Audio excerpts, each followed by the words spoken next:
All right, guys. So right here today behind me is my 1996 Honda Civic, also known as the K-Series Turbo All-Wheel Drive Lambo Killer that made like 616 horse on a stock K20. We ended up shooting a rod out of that thing, and it was basically 100% blown stock. So then we put one K24 Awd back together, pretty much stock other than a set of Eagle H-beam rods. So basically a $350 set of rods and a 50-degree VTC gear, and slapped it back together. Stock pistons, reused head gasket, reused head bolts, literally everything that we could, just put it back together. And she was freaking ripping. Like, we made 28 pounds of boost. We ran a 10.3 at 142 miles an hour in front wheel drive in this car. I pulled the drive shaft to do some class racing or whatever. So we ended up dropping a valve on here, stock valve train. We were revving this thing out to 8,900 RPMs to get through the traps in fourth gear because it was just, and it was even dancing off the rev limiter there.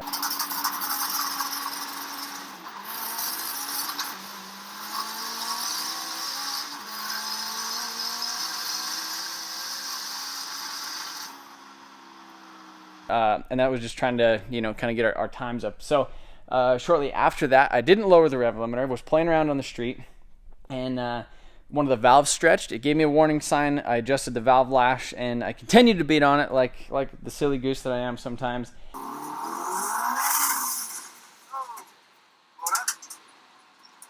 And we dropped a valve. So if you look at this engine right here, this valve in that hole has just completely left the building.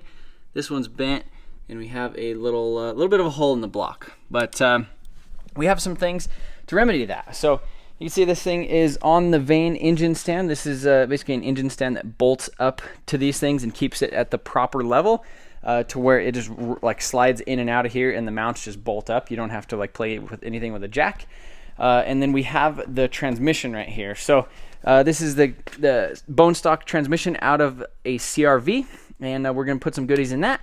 And then we have the block that I got from the machine shop. We're going to put some goodies in that. So we're going to roll this over to the other side of the shop and get started.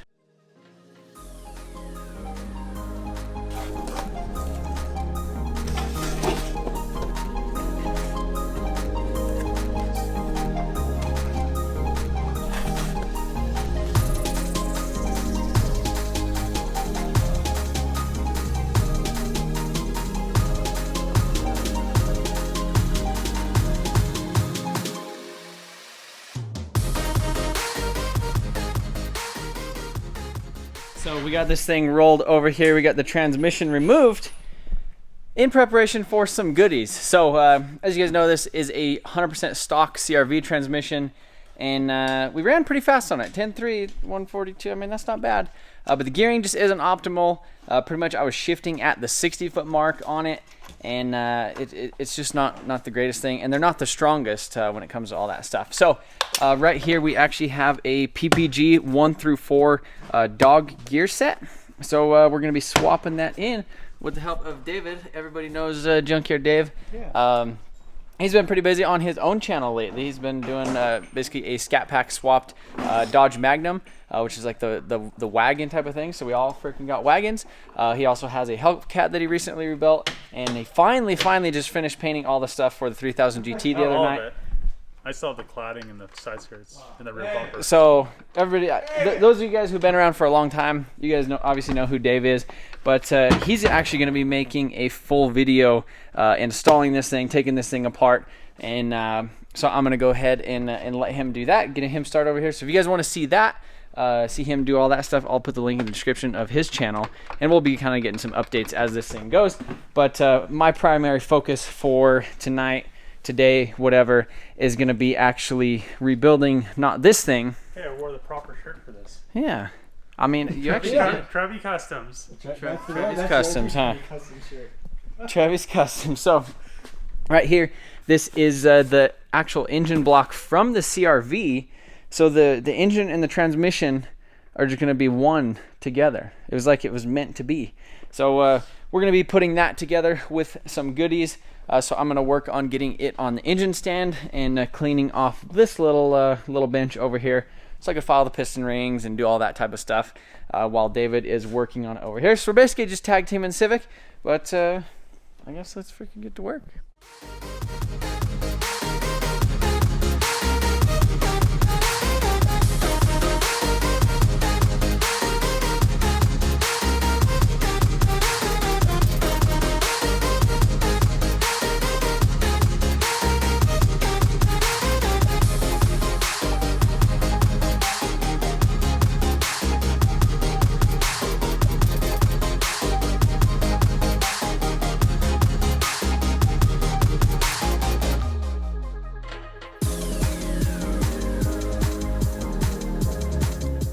My shaft, man. All right, guys, so David is over here hard at work. What are you trying to do? Trying to get that bearing off? Yeah, get the bearing off, and then we could put everything back together. All right, but yeah, so he got all the gears and everything all cleaned.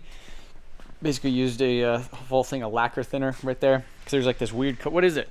It's just it's just like grease. It's just so it doesn't rust. Yeah. In storage. So while he's working on that, last night I spent a lot of time cleaning up the engine. Well, not a whole lot of time, but ended up painting the engine block, kind of cleaning up some of the oil passages and everything, getting it ready for assembly. And that leads me to one of the most exciting parts of this build is we actually partnered with Je Pistons and Wisecos for the internals for this thing. These are JE's new Ultra Series line of pistons that they just came out with recently. So have a ton of technology in here, like aligned grain flow technology, which basically means that the way that the forging process is, they kind of hammer it different ways to where the grain just flows in kind of the strongest direction, essentially. But you can see they have this ceramic coating on the top of it and the perfect skirt coating on the side. Also have lateral gas ports. And yeah, we met up with these guys at SEMA and started talking to them, and they showed us all about these pistons, and we're like, we need these things for our build. So they also have a upgraded wrist pin from the factory. Come look at that thing. That thing's freaking big dog right there. But that leads us into these Wisecos Boostline pistons. So you can see it has kind of a 3-pocket design, and these things are made specifically for forced induction and nitrous, aftermarket stuff, not no NA stuff. Comes standard with ARP 2000 fasteners, but you can get the upgraded 625 bolts, which we were talking to them, and they said we should be fine with these things, a little bit past like 1200 horsepower. So same thing with these pistons. These pistons should be able to handle anything that we could throw at it. So again, huge shout out to JE and Wisecos for working with me on this build. We are also installing a JE Pro Seal head gasket, which if you guys remember when we were working on, when we had the D16 in the Civic, it actually blew a head gasket on PFI's dyno, and they actually had a Pro Seal in stock. So we pushed basically a stock gasket out of it, pulled the head off of it. I think that was like 22 pounds. Pushed the stock gasket out of it, pulled it off, threw the JE Pro Seal in it, and then ended up running 30 pounds of boost on a 1.6 liter, making a little over 500 horse. So JE Pro Seal is definitely the way.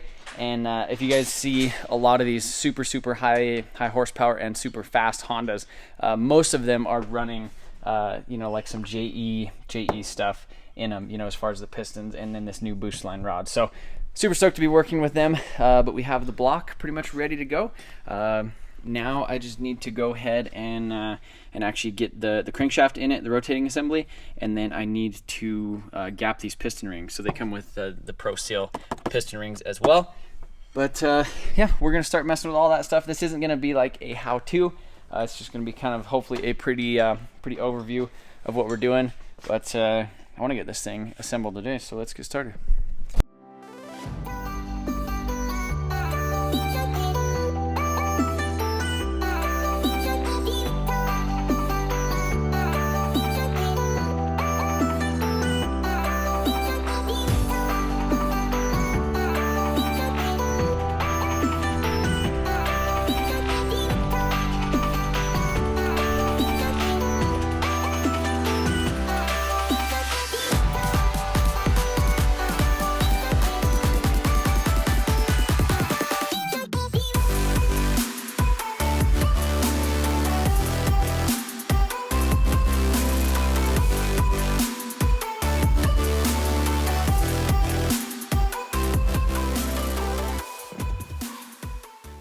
So I'm actually filing the piston ring gap right now.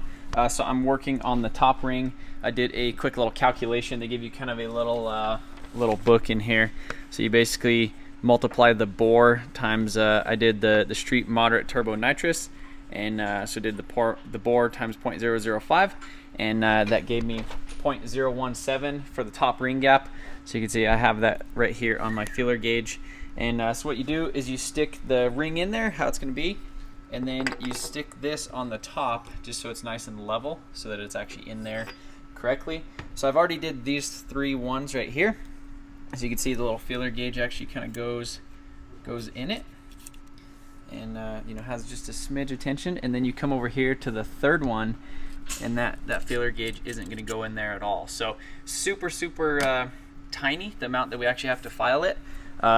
So what, I actually have a piston ring grinder that I used, I think the last time I actually built an engine was for the Evo a long time ago, where you like put it in there and you like grind it. It has like these little diamond cutting stones, and I lost it, couldn't find it. So I rigged up this thing, and I think this actually works really well. So basically just have like a little grinding stone on here, and it doesn't really cut it off too fast. It goes pretty slow. So then I'm grinding one side of it, so I have another side to reference it to make sure that it's nice and parallel, so that way it doesn't have like a weird wedge or whatever. So just fire this guy up.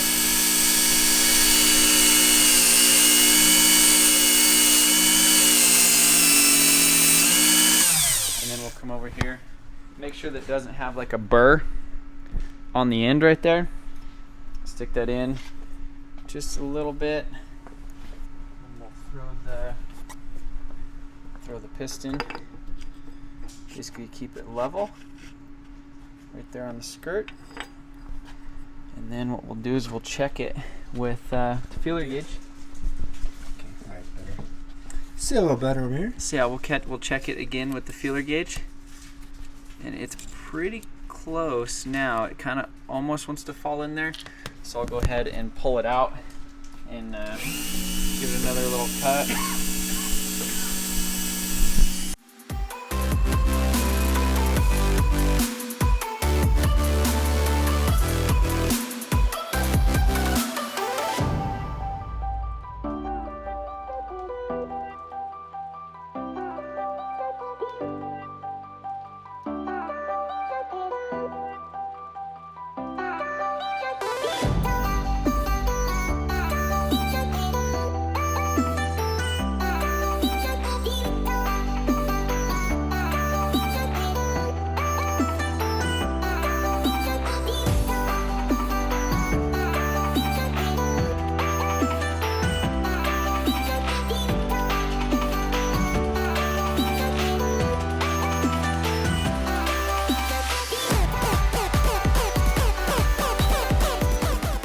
If you thought that these rods looked impressive before they were attached to pistons, now look at these guys together. I think it was like a match made in heaven. So I'm cleaning out just the block real quick, giving it a couple of swipes with some ATF on these lint-free towels. These are from PPG. They actually make them for like wiping down cars and stuff, but super lint, or virtually lint-free, which is always good. So got the cylinder liners or cylinder walls all cleaned out, ready to go. So now I'm just going to throw a little bit of oil and a little bit of ATF actually around these piston rings, and throw them in there. And then we're going to double check our bearing clearances. So what we're actually going to do for that is we'll just do probably the first and the last cylinder, and we'll put oil on one side of the bearing, and then when we stick it in there, we'll flip it over, put a thing of plastic gauge on the other side. So you have the oil on one side, and then you have the plastic gauge on this side with no oil on it, because you're measuring the bearing clearance. So once we do that, then we'll measure all that stuff, make sure everything is looking good with all these guys, and then we'll pull the cap back off, clean the plastic gauge off it, and then put the assembly lube back on it, and then torque these things down to their final spec.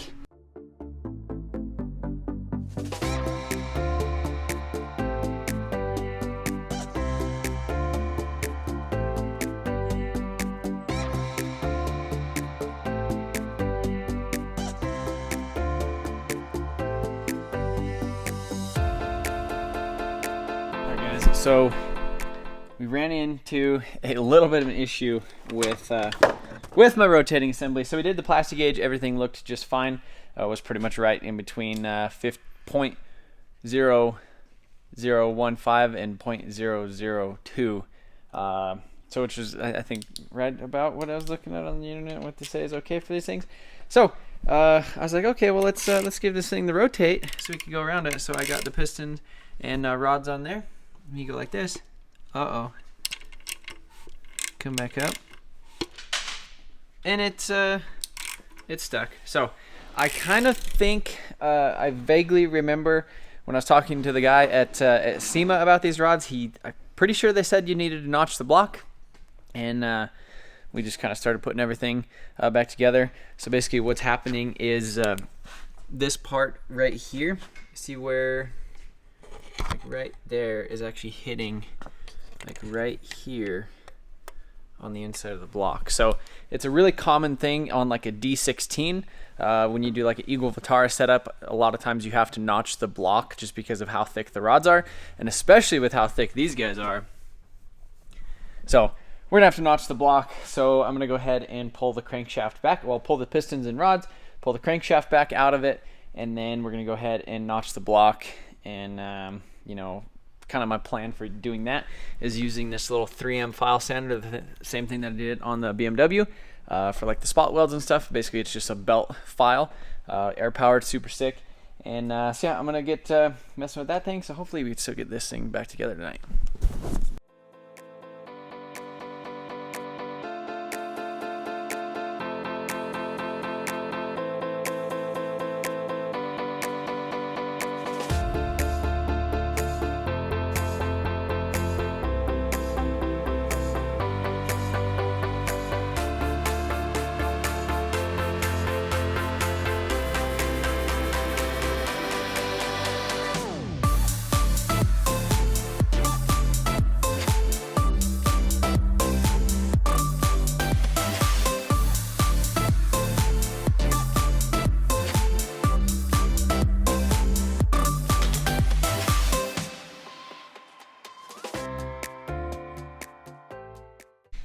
Alright guys, so got this thing all taken apart, ground all those little Buenos notches in there.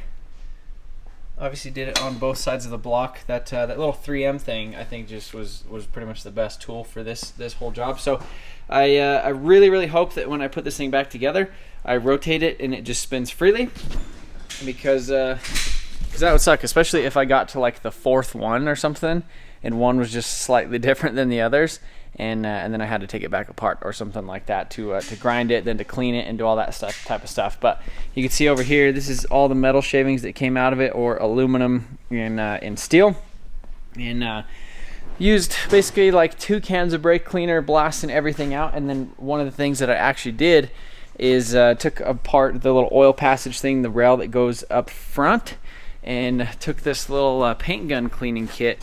It basically, this is for like cavity wax when you're doing paint and body work, and it has this 360-degree tip on the front of it, and I kind of ran that in and out of it in some of the channels and blew everything out, and wiped it and then sprayed it again and then wiped it and blew it out and tried to keep it as clean as I possibly could.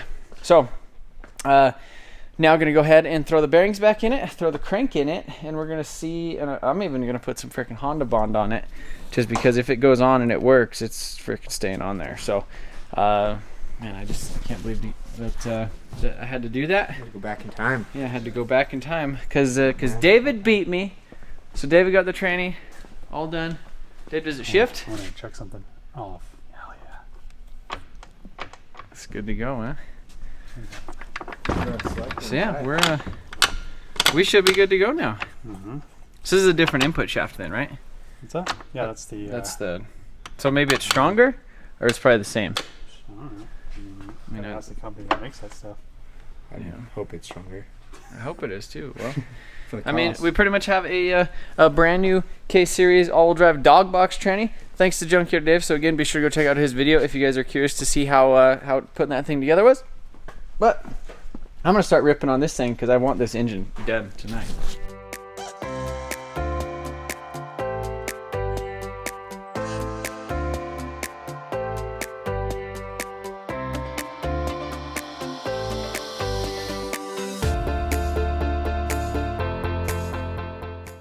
Alright guys, so I got this thing in, and check this out. So put the 19 down here. So we have plenty of clearance with our little Buenos notches down there. But I made a mistake, and I basically the engine build is on hold until we could get a new set of piston rings, because when I initially did the first pistons, I ordered this, which is 87 millimeter. Now these pistons are 87.5 millimeter. So this was a sleeve that basically you don't have to use like a super old school piston ring compressor like this one. So this basically, it's a little bit tapered, and what it is you stick that around the rings, and then you go around it and just kind of squeeze in the rings right here on here. So I did the first one correct, and this actually happened previously when I put it in on the back side. So it scratched it just a little bit right there, which that's not a big deal.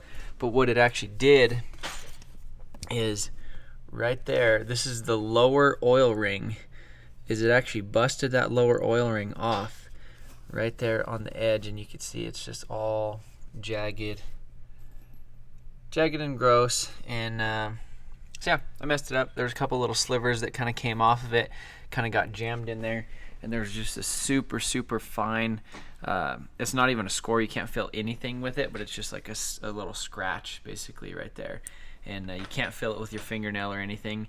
But basically what happened is, I guess this thing, because kind of when they're going in there, you just have to, you got to use the momentum, and you just got to freaking send them in, other than like tapping them real light, or that's, you know, at least how I was doing it.